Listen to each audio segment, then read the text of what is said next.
Welcome back. You're watching Global Eye. The midterm elections in the United States are being watched closely. They are, in a way, a referendum on the incumbent president's performance. This time, Democrats have performed better than expected, and Republicans are likely to take control of the House of Representatives with a thin majority. This could still lead to a showdown between Republicans and Democrats on key policy matters. This election also has a bearing on who could be running for 2024 presidential elections.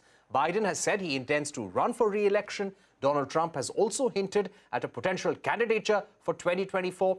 We're now joined by Arun Singh, former Indian ambassador to the United States. Ambassador Singh, thank you for joining us. The Democrats have performed better than expected. Will there be greater scrutiny of Joe Biden's policy agenda in the remaining part of his term still? There's bound to be greater scrutiny because according to the present trends, although final results are still awaited, although the Republicans have done not as well as was predicted earlier or as had come out from the polling data, they are still likely to get the majority in the House of Representatives. Although in the Senate, it seems that the Democrat may be able to keep their majority. So if the Republicans get the majority in the House of Representatives, they will try and stall the president's legislative agenda. Even when the Democrats were in the majority, and some very important legislation was passed, the Inflation Reduction Act, the CHIPS Act to support semiconductor manufacturing in the U.S., the infrastructure bill, the Republicans, by and large, did not vote for those measures.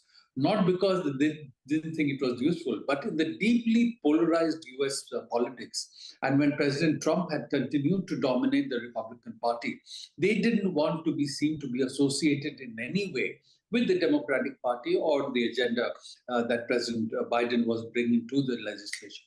So given that, if they get the majority, what is more likely is that they will try and show that President Biden is not being effective in the legislative process. They will try and stall the administration by holding hearings, by doing investigation. There is even talk of doing a pro forma impeachment. So all that will happen. But I think the Democrats also have an opportunity, because as a result of these elections, if they don't have the majority, the progressive wing of the Democratic Party will be seen as somewhat weakened in terms of the demands it can bring for legislation. So it may give more of an opportunity for moderate Republicans, moderate Democrats to work together. If that happens, I think that might help the president. All right. So who could be the Republican candidate, Ambassador Singh, for 2024 now? So far, President Trump had continued to dominate the Republican Party. Many people who had taken steps against him, supported either his impeachment or had criticized him, opted out of the race or lost in the elections, in the primaries that were held earlier for the Republican Party. So it was expected that Trump may emerge as the unchallenged Republican candidate for the president in 2024. And there was an indication that he may make an announcement as early as November 15. But that now has been pushed, it seems, to next year, partly for legal reasons, but also because the Trump-endorsed candidates did not do very well in the main elections that took place on November 8th. So I think there is a sense now that the electorate is moving away from some of the postures, the antics that President Trump had adopted, and the more moderate Republicans are stepping up and have managed to get some support. The Florida governor, Ron DeSantis, who many would not really categorized as a moderate Republican, but he has taken an anti-Trump position. He did very well. The former Vice President Mike Pence, his book is likely to be released in November, this month itself. Some extracts have come out, and he's tried to show himself as a person of character, somebody who stood up to President Trump on January 6th. So I think challenges will now appear to President Trump in the Republican primaries for the Republican nominee.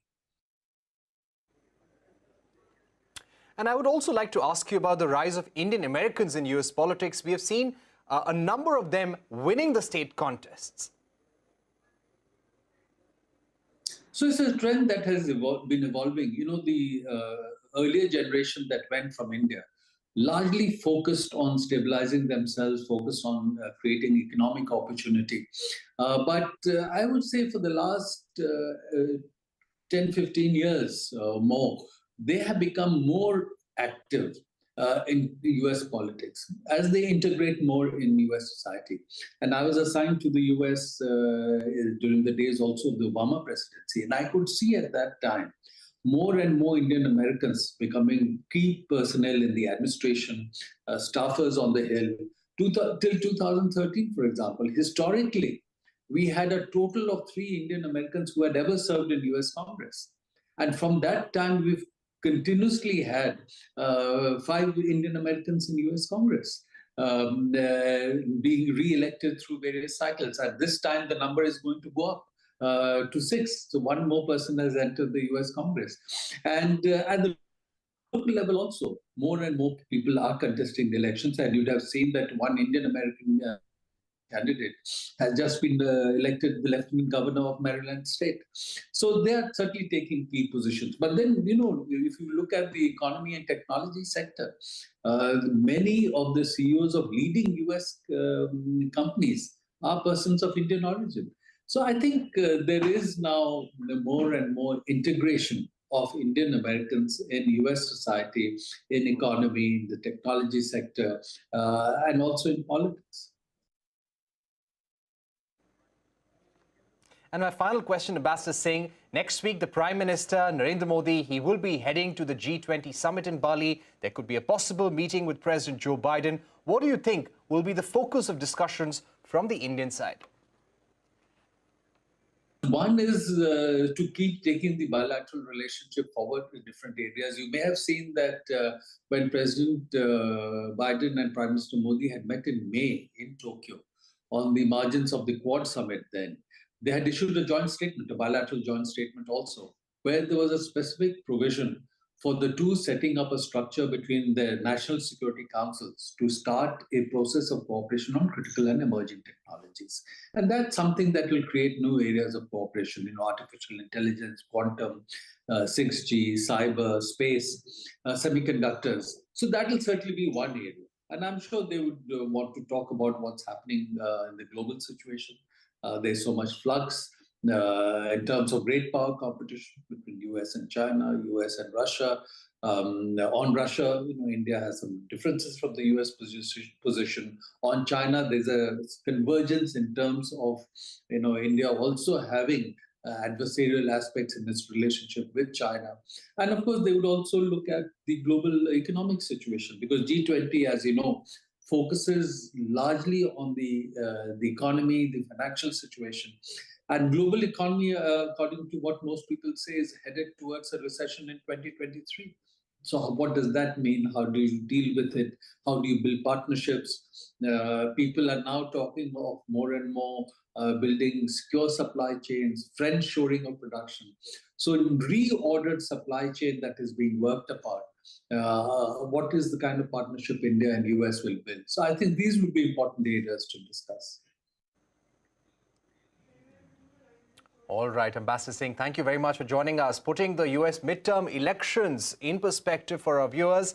Yes, they will have a lot of impact for US foreign policy, for President's legislative agenda, but little impact on the India-US partnership. There is bipartisan consensus, and this relationship will only grow stronger. Ambassador Singh, thanks once again for being with us on CNBC TV18. With that, it's a wrap on this edition of Global Eye. But don't go anywhere. News continues on CNBC TV18.